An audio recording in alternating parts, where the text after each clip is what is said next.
വിശുദ്ധ മത്തായി എഴുതിയ സുവിശേഷം 26-ാം അധ്യായം 21 മുതലുള്ള 20 മുതലുള്ളതായ വാക്യങ്ങൾ, 20 മുതൽ 30 വരെയുള്ളതായ വാക്യങ്ങൾ.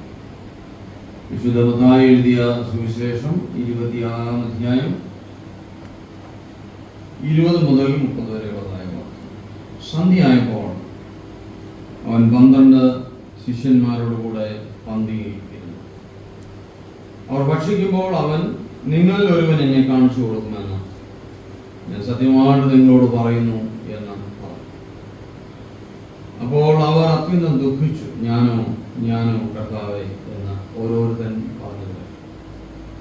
അവൻ ഉത്തരം പറഞ്ഞത്, എന്നോടുകൂടെ കൈ താലത്തിൽ മുക്കുന്നവൻ തന്നെ എന്നെ കാണിച്ചു കൊടുക്കും. തന്നെ കുറിച്ച് എഴുതിയിരിക്കുന്നത് പോലെ മനുഷ്യപുത്രൻ പോകുന്നു സത്യം.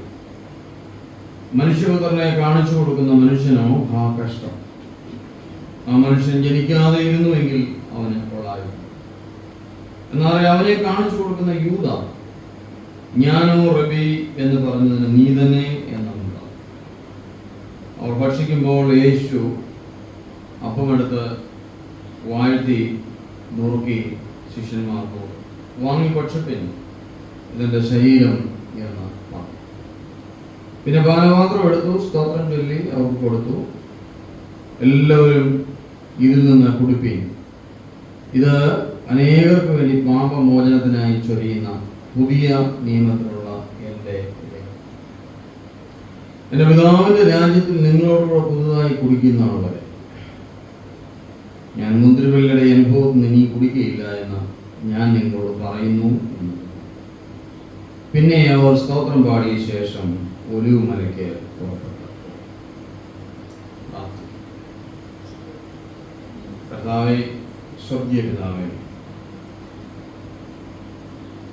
നിന്റെ കുരിശിന്റെ ചുവട്ടിൽ ഒരു പ്രാവശ്യം കൂടെ അമരുവാൻ ഞങ്ങൾക്കിടയാക്കിയത് ഓർക്ക് സ്തോത്രം.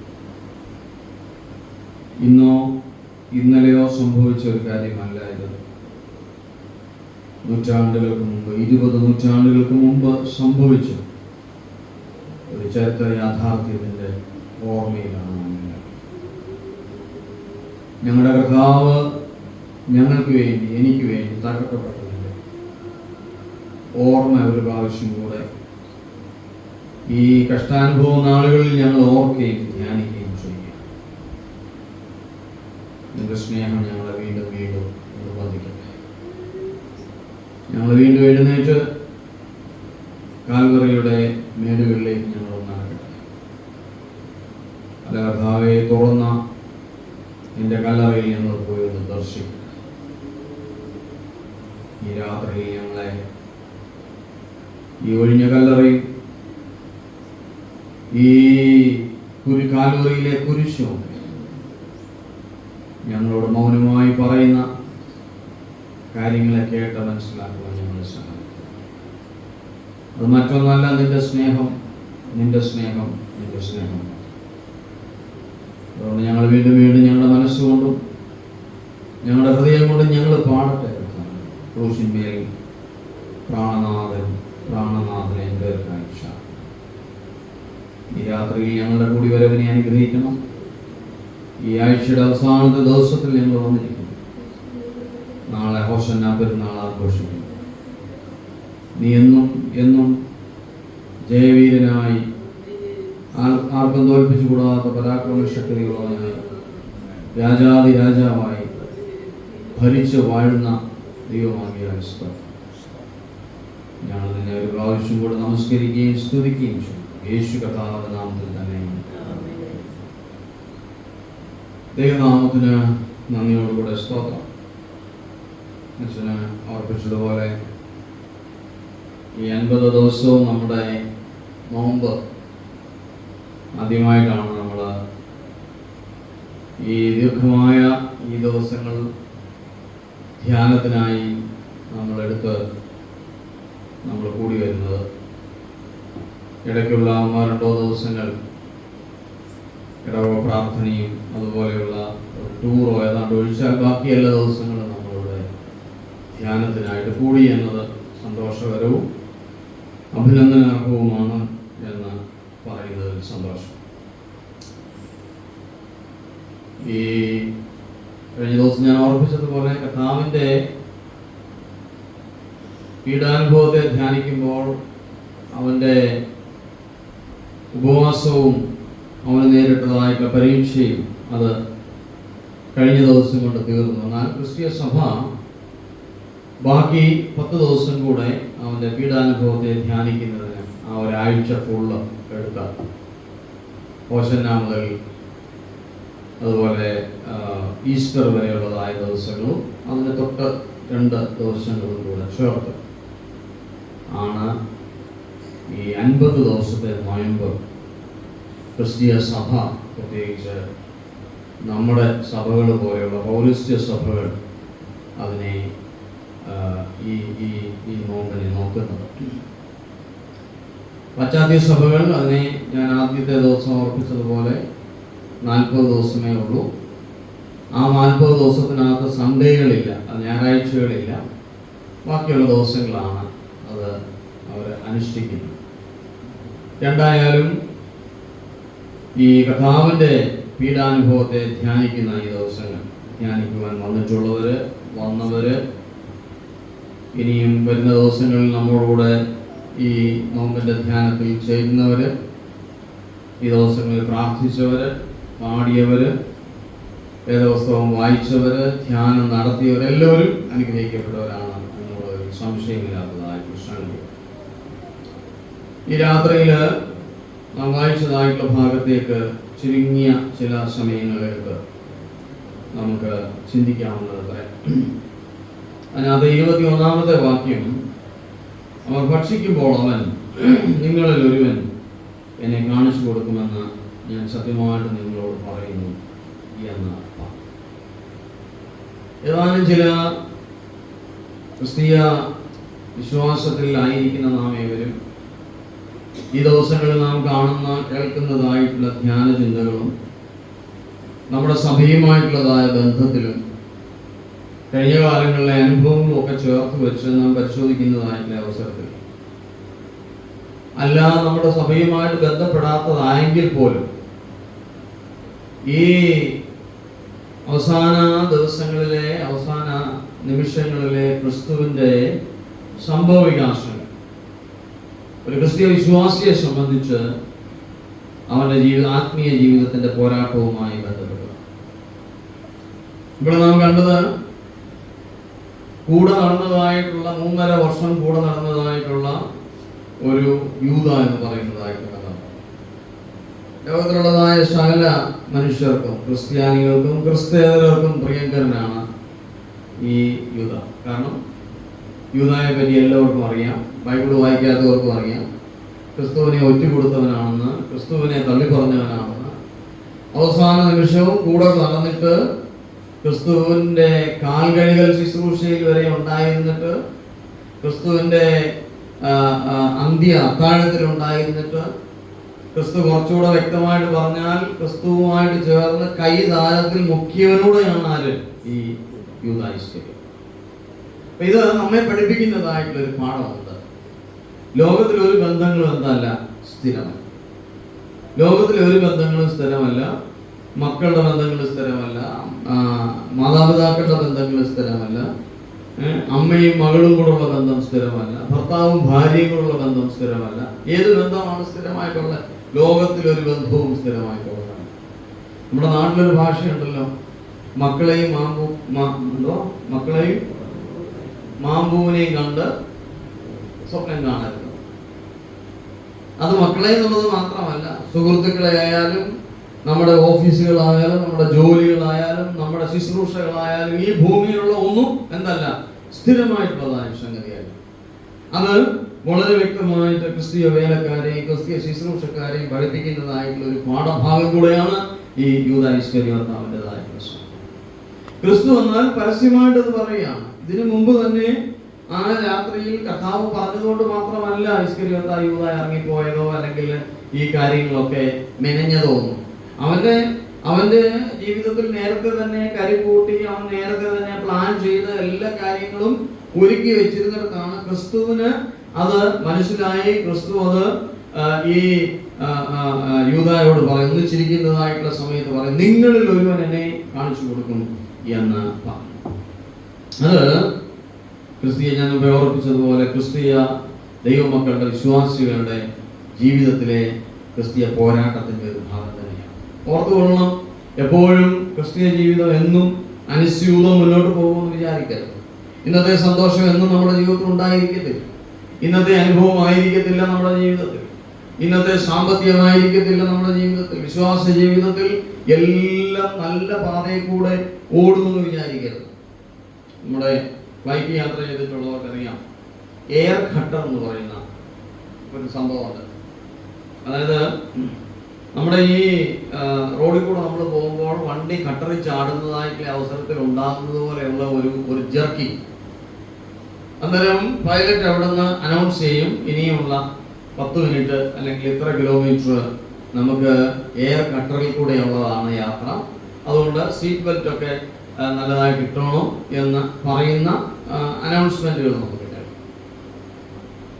എയർ ഖട്ടറുകൾ വിശ്വാസ ത്യാഗങ്ങൾ എന്ന് പറയുന്ന, അല്ലെങ്കിൽ നമ്മെ വഞ്ചിക്കുന്ന, നമ്മെ ചതിക്കുന്ന ഇതുപോലെയുള്ള എയർ ഖട്ടറുകൾ വിശ്വാസ ജീവിതത്തിൽ ധാരാളം ഉണ്ട് എന്ന് നാം മറന്നു പോകരുത്. രണ്ടാമത്, ഈ വിശ്വാസ ജീവിതത്തിൽ നാം പഠിക്കേണ്ടതായിട്ടുള്ള ഒരു സംഗതി എന്ന് പറയുന്നത്, ഇത് വിശ്വാസ ജീവിതത്തിന്റെ ഒരു അറ്റാക്കാണ്. എന്താ അറ്റാക്ക് എന്ന് പറയുക? ആക്രമണമാണ്. ആക്രമണം അല്ലയോ? എന്തോ അതിന്റെ പറയുന്നത് മലയാളം? അത് എന്തോ ആയാലും അത് ക്രിസ്തീയ ജീവിതത്തിൽ ഉണ്ടാകുന്നതായിട്ടുള്ള ഒരു അറ്റാക്ക്, വിശ്വാസ ജീവിതത്തെ തകർത്ത് കളയുന്നതായിട്ടുള്ള അറ്റാക്ക്, വിശ്വാസ ജീവിതത്തെ ഇല്ലായ്മ ചെയ്യുന്നതാണ്. ക്രിസ്തുവിന്റെ വിശ്വാസ ജീവിതത്തെ, ക്രിസ്തു നേരിടാൻ പോകുന്നതായിട്ടുള്ള കഷ്ടാനുഭവത്തെ, പീഡാനുഭവത്തെ തകർത്ത് കളയുന്നതായിട്ടുള്ള ഭയങ്കരമായിട്ടുള്ള ഒരു അറ്റാക്കാണ്. എന്ത്? കൂടെ നടന്നവൻ തള്ളി ഒറ്റ കൊടുക്കുന്നതായിട്ട് ക്രിസ്തുവിന് അത് അറിയാവുന്നു. നേരെ മറിച്ചത് പത്രോസോ യോഹന്നാനുമായിരുന്നെങ്കിലോ കൂടെ നടന്നിട്ട്, ഒന്നിച്ച് ശുശ്രൂഷിച്ചിട്ട് തക്ക സമയമായപ്പോൾ ആളുകൾ വന്നപ്പോഴാണ് ഓടി വന്ന് ഈ മനുഷ്യൻ വന്ന് ചുംബിക്കുന്നത്, അല്ലെ? അങ്ങനെയല്ലേ ക്രിസ്തുവിനെ കാണിച്ചു കൊടുത്തത്? ചുംബനം കൊണ്ടോ മനുഷ്യനെ കാണിച്ചു കൊടുക്കുന്നത് ക്രിസ്തു അവനോട് ചോദിക്കുന്നു. അപ്പോ ക്രിസ്തീയ വിശ്വാസത്തിന്മേലുള്ളതായ ആഞ്ഞടിയും നമ്മെ അറ്റാക്ക് ചെയ്യുന്നതുമായിട്ടുള്ളതായ സംഗതിയാണ് ഈ വിശ്വാസ ജീവിതത്തിന്റെ വേറൊരു പോരാട്ടം എന്ന് പറയുന്നത്. മൂന്നാമതായി, ഈ യൂദായുടെ ചെയ്തതുമായിട്ട് ബന്ധപ്പെട്ട് അവന്റെ ഒരു വലിയ ചതിയാണ് വിശ്വാസ ജീവിതത്തിലെ വലിയൊരു ചതി.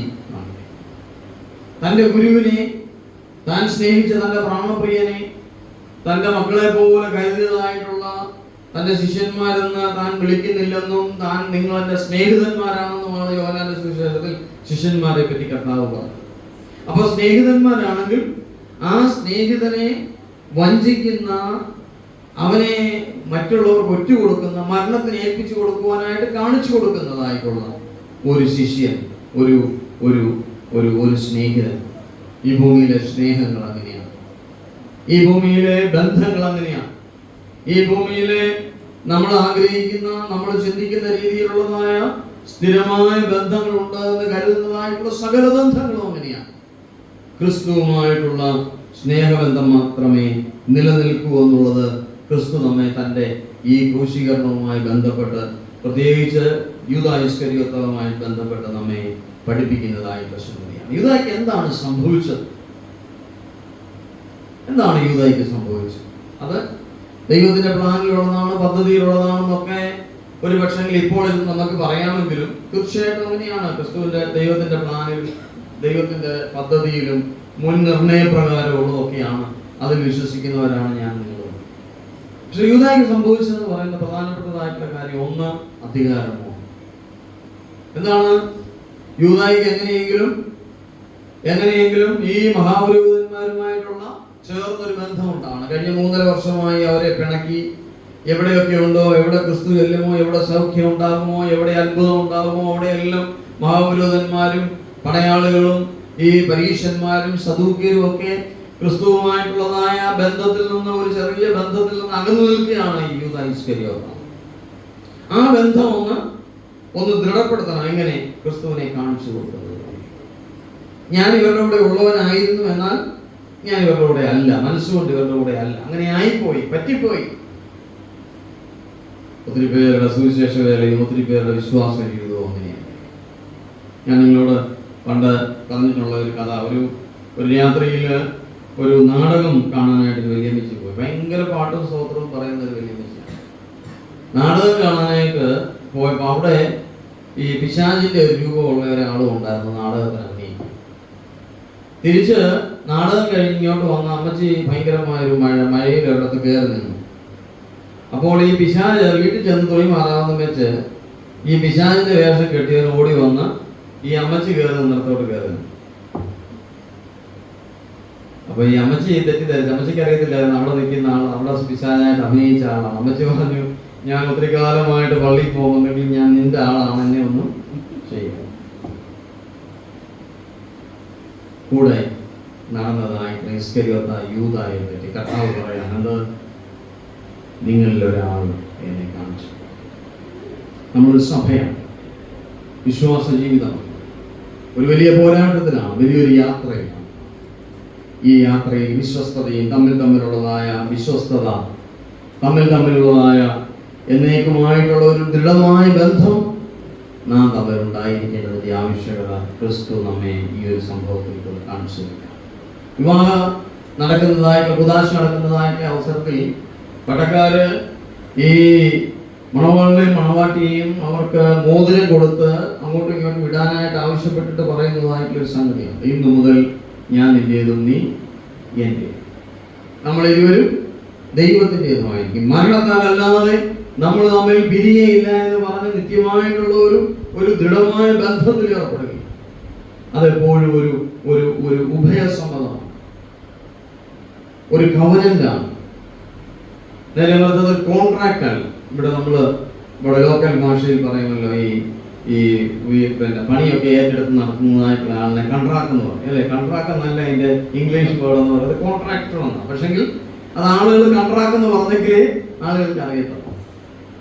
ഇതൊരു കോൺട്രാക്ട് അല്ല, ഇതൊരു കവനന്റ് ആണ്, ഇതൊരു ഉഭയസമ്മതമാണ്. തമ്മിലുള്ളതായ ഒരു പ്രതിജ്ഞയല്ല, കേവലം പ്രതിജ്ഞയല്ല. ഈ കോൺട്രാക്ട് ഇവിടെ ഇരിക്കുന്നതായിട്ടുള്ള ആളുകൾക്ക് അറിയാം, കോൺട്രാക്ട് എന്ന് പറയുന്നതായിട്ടുള്ള സംഗതി ഏത് സമയത്ത് വേണമെങ്കിലും മാറ്റാം, ഏത് സമയത്തും വേണമെങ്കിലും മാറ്റാം. ഇപ്പോഴതാണല്ലോ ഇപ്പോൾ നടക്കുന്ന കല്യാണങ്ങളൊക്കെ കോൺട്രാക്റ്റാണ്. ഒരു നമ്മുടെ ഈ കൊച്ചു സഭകളുള്ളതായ കൊച്ചു സഭയിൽ പോലും എത്രയോ പേര് സമീപിക്കാറുണ്ട് പല സ്ഥലങ്ങളിൽ നിന്ന് ഈ ബന്ധങ്ങൾ വിച്ഛേദിക്കാൻ. കോൺട്രാക്ട് ഉഭയസമ്മതമല്ല അവരിലൊക്കെ ഏർപ്പെടുന്നതായിട്ട്. ഞാൻ പോട്ടെ, അതല്ല എൻ്റെ വിഷയം. ഈ യൂദാ ഇസ്കരിയോത്താവും ക്രിസ്തുവും തമ്മിൽ ഉണ്ടായിരുന്നതായിട്ടുള്ള ബന്ധം എപ്പോഴും യൂദായ്ക്ക് അതൊരു കോൺട്രാക്റ്റ് ആയിരുന്നു. കാരണം അധികാരവും പണത്തെ പറ്റിയുള്ളതായ മോഹങ്ങൾ വന്നതായിട്ടുള്ള അവസരത്തിൽ എന്താ സംഭവിച്ചത്? അവന് ക്രിസ്തുവിനെ വിട്ടുപിരിയുവാനായിട്ട് തീരുമാനിച്ചു. അടുത്തതായിട്ട് ക്രിസ്തു ഇതിനകത്ത് നമ്മെ ഓർപ്പിക്കുന്നതായിട്ടുള്ള സംഗതി, ക്രിസ്തുവിന് ഇത് സംഭവിച്ചുവെങ്കിൽ വിശ്വാസ ജീവിതം നയിക്കുന്നതായിട്ട് നമുക്ക് ഓരോരുത്തർക്കും ഇത് തന്നെയാണ്. എപ്പോഴും കഷ്ടതയും പ്രയാസങ്ങളും പോരാട്ടവും ഉള്ളതായ ഒരു വിശ്വാസ ജീവിതമാണ് നമുക്കുള്ളത് എന്ന് നമ്മെ എപ്പോഴും ഇത് ഓർപ്പിക്കുന്നതാണ്. അതുകൊണ്ട് വിശ്വാസികളെ ഓർപ്പിക്കുന്നതായിട്ടുള്ള സംഗതി എന്ന് പറയുന്നത്, ക്രിസ്തു പറയുന്നു, ഞാൻ അനുഭവിച്ചതായിട്ടുള്ള വേദന പോലെ നിങ്ങൾ വിശ്വാസ ജീവിതത്തിൽ അനുഭവിക്കുന്നു. അതുപോലെയുള്ളതായ ശക്തമായ വേദനയോ അതുപോലുള്ളതായ ക്രൂശീകരണമോ ഒന്നും ആയിരിക്കത്തില്ല, പക്ഷേ നിങ്ങൾക്കും ഇത് ഉണ്ട് എന്നുള്ളതാണ് ക്രിസ്തു നമ്മെ ഓർപ്പിക്കുന്നതായിട്ട്. എന്നാൽ ഞാൻ നിങ്ങളോട് ചോദ്യം ചോദിക്കട്ടെ, നമ്മൾ പലപ്പോഴും പറയാറുണ്ട്, ഈ സാത്താൻ ഉണ്ടാക്കുന്നതായിട്ടുള്ള ആയുധങ്ങൾ എന്തൊക്കെയായിരിക്കും? ഏറ്റവും വലിയ ആയുധം പണ്ട് ഞാൻ പ്രസംഗിച്ചിട്ടുണ്ട്. സാത്താന്റെ ഒരു ആയുധമുണ്ടോ? എന്തൊക്കെയാ? തോക്ക്, വാള്, വടി, നല്ല ചൂരവടി, ഇതൊക്കെയാണോ സാത്താന്റെ ഉള്ളതായ ആയുധങ്ങൾ? സാത്താന്റെ ഉള്ളതായ ആയുധം ഞാൻ പ്രസംഗിച്ചിട്ടുണ്ട്. ഏറ്റവും വലിയ ആയുധം എന്ന് പറയുന്നത് നിരാശ എന്നാണ്. ഞാൻ ഈ ഭാഗവുമായിട്ട് ബന്ധപ്പെടുത്തി പറയട്ടെ, നിരാശയല്ല. സാത്താന്റെ ഏറ്റവും വലിയ ആയുധം എന്ന് പറയുന്നത് കൂടെയുള്ളവനെ എടുത്ത് തിരിച്ച് അടിക്കുന്നതായിട്ടുള്ള സ്വഭാവമാണ് സാത്താന്റെ ആയുധം. യൂദാ ഇസ്കരിയോത്താവിനെ കൊണ്ട് ക്രിസ്തുവിനെ അടിപ്പിക്കുവാനായിട്ട് ഈ ഈ സാത്താൻ ശ്രമിച്ചതാണ് ക്രൂശിൽ തട്ടതായിട്ടുള്ള സംഭവം. എന്താണ് അവന് വിശ്വാസമില്ലാതായി പോയത്? എന്താണ് അവന് വിശ്വസ്തനാകാൻ സാധിക്കാഞ്ഞത്? എന്തുകൊണ്ടാണ് അവൻ പോയി തൂങ്ങിച്ചാവുവാനായിട്ട് ഇടയായി തീർന്നത്? അവന് തിരിച്ചൊരു മനസ്താപവും തിരിച്ച് അവന്റെ മനസ്സാക്ഷിയെ തിരുത്തുവാനായിട്ട് അവന് സാധിക്കാഞ്ഞത് എന്താണ്? സാത്താന്റെ കയ്യിലെ ആയുധമായിട്ട് നമ്മൾ കൊച്ചു ക്ലാസ്സുകളിലൊക്കെ VBSനും സൺഡേ സ്കൂൾ ക്യാമ്പുകൾക്കൊക്കെ പണ്ട് ഒരു ഒരു ഒരു ഇതുണ്ടായിരുന്നു, പപ്പറ്റ് ഷോ. അതായത് എന്തോ ഒരു സാധനം, ഒന്നും പറയാൻ എൻ്റെ വായിൽ എൻ്റെ ആ വാക്കുകൾ വരുന്നില്ല, എന്തോ ഒരു സാധനം വെച്ച് ആ പഠിപ്പിക്കുന്ന ആളിങ്ങനെ പ്രസ് ചെയ്യും, അതൊന്നൊരു ഓരോരോ വിവിധ ശബ്ദം കേൾപ്പിക്കും, അല്ലെങ്കിൽ എന്തെങ്കിലുമൊക്കെ ആംഗ്യം കാണിക്കും. This is what exactly happened. ഇതാണ് സാത്താൻ യൂദായെ കൊണ്ട് ജയിച്ചത്, പപ്പറ്റായിട്ട് മാറി. നമ്മുടെ പലരുടെയും വിശ്വാസ ജീവിതത്തിൽ സംഭവിക്കരുത്. നമ്മുടെ ബന്ധങ്ങളും നമ്മുടെ ശീലങ്ങളും നമ്മുടെ വാക്കുകളും നമ്മുടെ ഭാഷയും നമ്മുടെ പ്രയോഗങ്ങളും സാത്താന്റെ കയ്യിൽ ഒരായുധമായി തീരുവാൻ നമുക്ക് ഇടയായി. പക്ഷെ ആ മനുഷ്യനെ പറ്റി ക്രിസ്തു പറയുന്നു, ആ മനുഷ്യൻ ജനിക്കാതിരുന്നെങ്കിൽ എത്ര ഒരു ഒരു നാണം കെട്ട ഒരു ഭാഷയാണ് വേദപുസ്തകത്തിൽ നാം കാണുന്നത്. ഈ കഴിഞ്ഞിടെ ആരോടെ പറഞ്ഞല്ലോ, ഞങ്ങൾ ഈയിടെ നമ്മുടെ കാട്ടാക്കട പുനലാലിലുള്ളതായ ഡെയിൽ വ്യൂ എന്ന് പറയുന്നതായിട്ടുള്ള സ്ഥലത്ത് ഞാനും അച്ഛനും നമ്മുടെ സുഹൃത്തുക്കളും കൂടെ പോയി സന്ദർശിച്ചതായിട്ടുള്ള അവസരത്തിൽ ആ ഡെയിൽ വ്യൂ നടത്തുന്ന ആള് ഞങ്ങളോട് പറഞ്ഞതാണ്, അവിടെ ഒരു ഡി അഡിക്ഷൻ സെൻ്ററുണ്ട്. അതായത് ലഹരി ഉള്ളതായ ആളുകളെ താമസിപ്പിക്കുന്നതായിട്ടുള്ള, പുനരധിവസിപ്പിക്കുന്നതായിട്ടുള്ള ഒരു സ്ഥലം. അവിടെ ഒരു മാതാവ് അയാളോട് വന്ന് ചോദിച്ചെന്ന് പറഞ്ഞു, സാറേ 1,00,000 രൂപ തരാം, എൻ്റെ മോനെ ഒന്ന് കൊന്നു തരാം, എൻ്റെ മോനെ ഒന്ന് കൊന്നു തരാം. ഒരു മാതാവ് ചോദിക്കാൻ എന്താണ്? സ്വസ്ഥതയില്ല വീട്ടിൽ. ഈ കാടന്മാര് എങ്ങനെയാണോ പ്രവർത്തിക്കുന്നത് അതുപോലെയാണ് മാതാവിനോട് അയാൾ പ്രവർത്തിക്കുന്നത്, ആ മകൻ പ്രവർത്തിക്കുന്നത്. അതുകൊണ്ട് അമ്മ ചോദിച്ചു, സഹിക്കുക വയ്യാതെ ഒരു അമ്മ അങ്ങനെ ചോദിക്കും. പക്ഷേ പ്രവാചക പുസ്തകം നമ്മൾ വായിക്കുന്നുണ്ട്, ഒരു അമ്മ തന്റെ കുഞ്ഞിനെ മറക്കും. അവൾ മറന്നാലും ഞാൻ മറക്കത്തില്ലെന്നാണ് കർത്താവ്. ആ അമ്മ കുഞ്ഞിനെ മറക്കുകയല്ല, അത് മറക്കത്തില്ലെന്ന് തന്നെയാണ് ഈ കുറെ കാലം മുമ്പ് വരെ. ഇപ്പം മറക്കുന്നുണ്ട് ഒത്തിരി പേര്, അല്ലേ? കുഞ്ഞുങ്ങളെ കൊണ്ടുവന്ന് അമ്മ തൊട്ടിയിലൊക്കെ ഏൽപ്പിച്ചിട്ട് പോകുന്ന ഒത്തിരി പേരാണ്. ഈ മാതാവ് ചോദിക്കുകയാണ്, 25 വയസ്സുള്ള ഒരു ചെറുപ്പക്കാരൻ, അതുവരെ വളർത്തിയതായിട്ടുള്ള, ഒന്ന് പ്രസവിച്ച് 25 വയസ്സ് വരെ വളർത്തിയതായിട്ടുള്ള ആ മകനെ പറ്റി അമ്മ അതിന്റെ അധികാരികളോട് ചോദിക്കുകയാണ്, 1,00,000 രൂപ വേണമെങ്കിലും തരാം, ഒന്ന് കൊന്നു തരാം. സാഹചര്യങ്ങളൊക്കെ എങ്ങനെ മറഞ്ഞു എന്ന് നാം ഓർത്തു.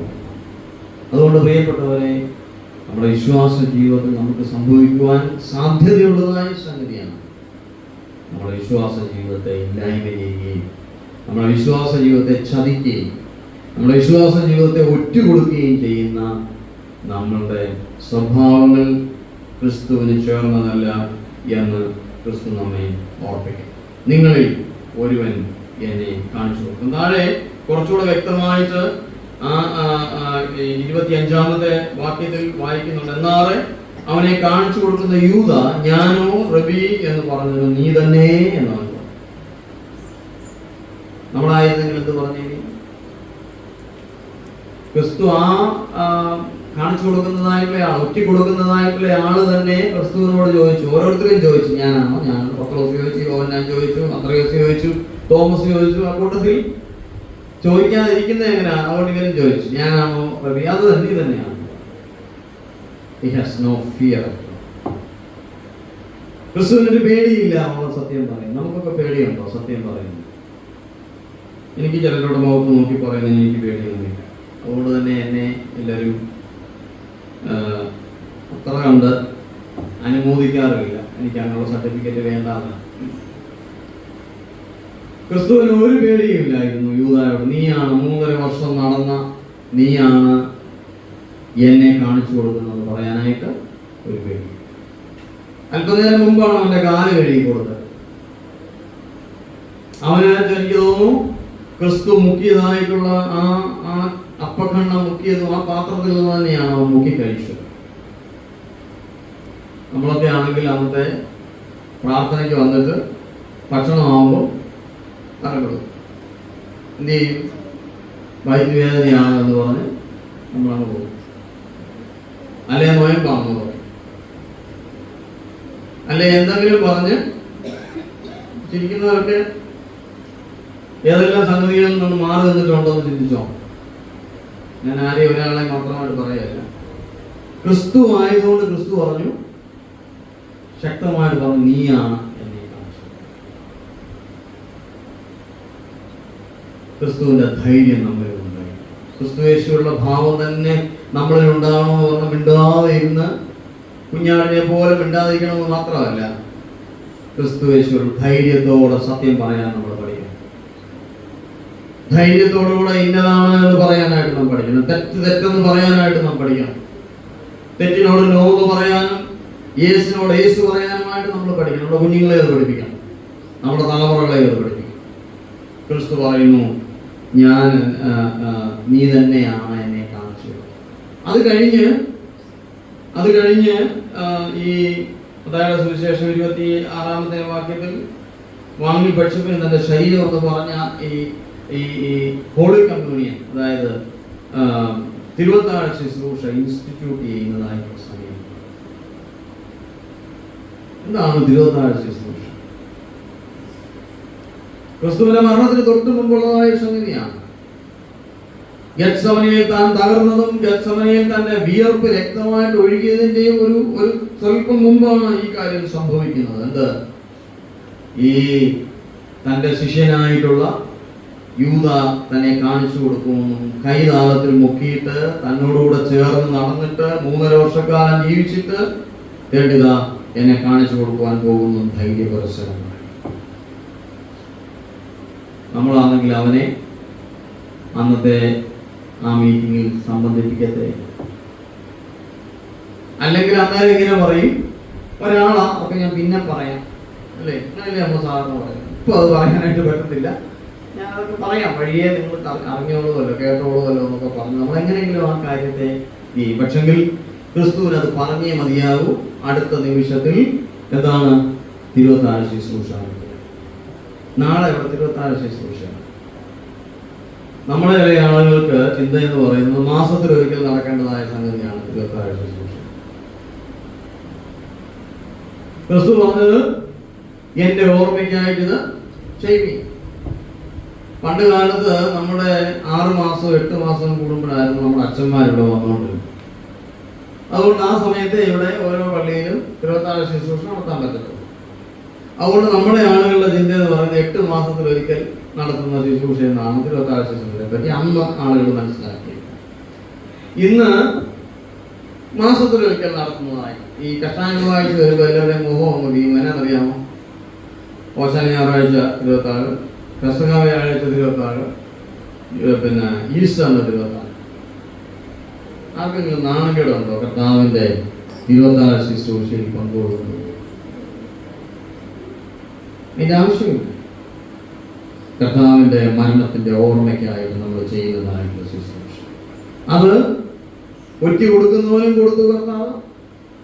ലൂക്കോസിന്റെ സുവിശേഷവും മത്തായിയുടെ സുവിശേഷവും മർക്കോസിന്റെ സുവിശേഷവും ഒക്കെ ഈ യൂദായുടെ സാന്നിധ്യത്തിൽ തന്നെ അത് ചെയ്തു എന്നാണ് പറയപ്പെടുന്നത്. എന്നാൽ യോഹന്നാന്റെ സുവിശേഷത്തിൽ ഇച്ചിരി വ്യത്യസ്തമായിട്ടാണ് പറഞ്ഞേക്കുന്നത്. ചരിത്രകാരന്മാര് വേദ പണ്ഡിതര് പറയുന്നത് ഈ ക്രിസ്തു അപ്പക്കണ്ണം മുക്കി കൊടുത്ത അവസരത്തിൽ തന്നെ യൂദ അവിടുന്ന് മാറിപ്പോയി എന്നാണ് ചില എഴുത്തുകാർ പറയുന്നത്. എന്തായാലും എനിക്ക് തോന്നുന്നത്, എൻ്റെ ചിന്ത എന്ന് പറയുന്നത്, അവന് പോലും തിരുവത്താഴ ശുശ്രൂഷ കൊടുക്കുവാനായിട്ട് ക്രിസ്തു തയ്യാറായി എന്നുള്ളത് നമ്മെ ഈ ഭാഗം പഠിപ്പിക്കുന്ന ഒത്തിരി കാര്യങ്ങളുണ്ടല്ലോ. ഞാൻ അതൊട്ട് പറഞ്ഞു. ഒരു കാര്യം കൂടെ പറയട്ടെ. നമ്മളിൽ പലർക്കും ഞാൻ അനൗൺസ് ചെയ്യുന്നതായിട്ടുള്ള സമയത്തും അച്ഛൻ അനൗൺസ് ചെയ്യുന്നതായിട്ടുള്ള സമയത്തും ഇതിനെ കുർബാന എന്നാണ് പറയുന്നത്. തിരുവത്താഴ ശുശ്രൂഷ എന്ന് പറയുന്നതിനേക്കാൾ തെറ്റുള്ളത് കുർബാന എന്ന് ഞാൻ പറഞ്ഞാൽ നമ്മുടെ സഹോദരിമാർ വിടുന്നത് പറയും, തിരുമേനി യാക്കോബായി പോയി.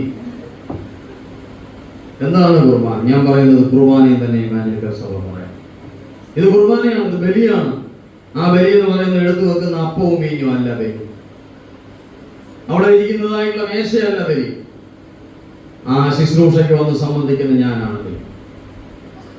എന്റെ ക്രിസ്തുവിന് വേണ്ടി, എനിക്ക് വേണ്ടി തകർക്കപ്പെട്ട, എനിക്ക് വേണ്ടി മുറിക്കപ്പെട്ട എന്റെ ക്രിസ്തുവിനെ ഓർമ്മിപ്പിക്കുന്ന ശുശ്രൂഷയിൽ വന്നെടുക്കുന്നതായിട്ടുള്ള ഞാനും നിങ്ങൾ ഓരോരുത്തരുമാണ് അതിന്റെ ബലി. അല്ലാതെ ക്രിസ്തു വീണ്ടും വീണ്ടും വീണ്ടും വീണ്ടും ബലിയായി തീരുകയല്ല. അതിനെ വിശുദ്ധ കുർബാന എന്ന് തന്നെ പറയണം. വിശുദ്ധ കുർബാന എന്ന് പറഞ്ഞാലാണ് ബലി എന്നുള്ളതിന്റെ അർത്ഥം വരുന്നത്. ആരോ ഈ കഴിഞ്ഞ പ്രസംഗിക്കുന്നതായിട്ട് നമ്മുടെ ഈ ഭാഗത്താണോ എവിടെയാണെന്ന് ഞാൻ ഓർക്കുന്നില്ല. ഓരോ ആരാധനയിലും വിശുദ്ധ കുർബാന ഇല്ലാത്ത ഒരു ആരാധനയല്ല. ശരിയാണ്, 100 വട്ടം ശരി. വിശുദ്ധ കുർബാന എന്ന് പറയുന്ന എന്നെ ബലിയാക്കാത്ത ഒരു ആരാധനയും അവിടെയാണ് പതിരും നെല്ലും തമ്മിൽ തിരിയുന്നത്. അതാണ് ഈ ആദ്യത്തെ ദൈവത്താഴ ശുശ്രൂഷ, ആദ്യത്തെ വിശുദ്ധ കുർബാനയിൽ സംഭവിച്ചത്. അവിടെ പത്രോസും യോഹന്നാനും ഒക്കെ അനുഷ്ഠിച്ചു. ഈ യൂദായും അത് ഏറ്റെടുത്തു. പക്ഷെ യൂദായ ഏറ്റെടുത്തപ്പോൾ യൂദ നേരെ പോയത് എങ്ങോട്ടാ? മഹാപുരോഹിതന്മാരുടെ അടുത്ത്. കുർബാന കൊണ്ടുവച്ച് നേരെ പോയത്. പക്ഷെ പത്രോസ് പോയത് കൂടെ കർത്താവിനോട് നടക്കുവാൻ. യോഹന്നാൻ പോയതും കൂടെ കർത്താവിനോട് നടക്കുവാൻ. പ്രിയപ്പെട്ടത്, ഞാനിവിടെ നിർത്തുകയാണ്. ഈ കഷ്ടാനുഭവം, ക്രിസ്തുവിന്റെ പീഡാനുഭവം നമ്മെ പഠിപ്പിക്കുന്നതായ പാഠങ്ങൾ എന്ന് പറയുന്നത് നമ്മൾ ഇതേ വഴിയെ പോകണം. നാം ഈ ഒരു എന്താ പറയുന്നേ, നാം ഈ ഒരു കഷ്ടാനുഭവത്തിൽ കൂടെ പോകണം. ഞാനോ റബി എന്ന് ചോദിച്ചതിന് അതെ എന്ന് പറയുവാനായിട്ട് ഇടയായിട്ട് താഴോട്ടുള്ളതായ ഭാഗത്ത് നാം വായിക്കുന്നുണ്ട്. സ്തോത്രം പാടിയ ശേഷം ഒരു മണിക്ക് കഷ്ടതയിൽ ആഹ്ലാദത്തോടുകൂടെ പ്രവേശിക്കുക, ആഘോഷത്തോടുകൂടെ പ്രവേശിക്കുവാൻ ഇടയായി തീർന്ന ക്രിസ്തു കഷ്ടതയിൽ, കണ്ണുനീരിൽ ഓടി വന്ന വിശുദ്ധ കുർബാനയിൽ സംബന്ധിക്കുന്നു. നമുക്ക് പ്രതിസന്ധി വന്നാൽ നമ്മൾ കുർബാനയെ അനുഷ്ഠിക്കത്തില്ല, തിരുവത്താഴ ശുശ്രൂഷയിൽ നമ്മൾ പ്രവേശിക്കത്തില്ല. എന്താണ് വരാൻ? അത് വീട്ടിലെ ഒരു മരണം. പിന്നെ കുർബാന കൊള്ളാൻ എത്ര നാൾ കഴിഞ്ഞാൽ വരുന്നത്? ഇവിടുത്തെയൊക്കെ സാധാരണ ഗതി 6 മാസം. നമ്മുടെ ദേഹം, നമ്മുടെ മനസ്സ് നൊന്തിരിക്കുമ്പോൾ, നമ്മുടെ മനസ്സ് പ്രയാസപ്പെട്ടിരിക്കുമ്പോൾ നമ്മെ കർത്താവിന്റെ പീഠത്തിൽ കൊണ്ട് ബലിയാക്കുവാനായിട്ട്